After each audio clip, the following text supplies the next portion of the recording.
నియోజకవర్గం ప్రజలకి, అదేవిధంగా చిత్తూరు నియోజకవర్గం ప్రజలకి కృతజ్ఞతలు తెలియజేస్తున్నాను.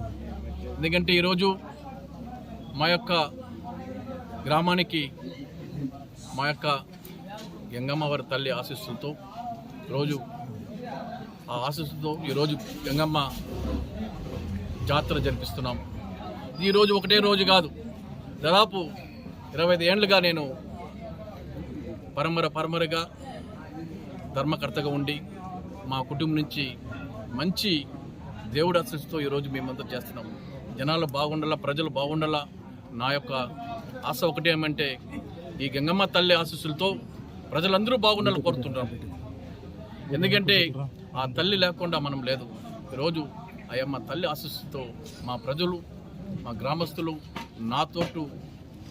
నాకు సహాయం చేసిన నాతోటి మిత్రులకి, నాతోటి కష్టపడిన మా యొక్క సోదరులకి, నాతోటి పాల్గొన్న మాతోటి పాల్గొన్న మా సోదరి అనిమ గారికి, మా రవణ గారికి, ప్రసన్న గారికి, రాజా గారికి, గోపి గారికి, వెంకటేష్ గారికి, అందరూ చాలామంది ఉన్నారు ఇక్కడ.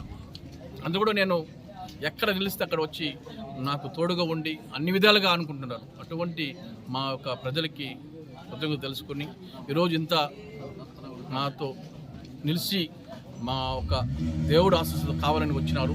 అందరూ కూడా బాగుండాలని కోరుకుంటున్నాం. Thank you.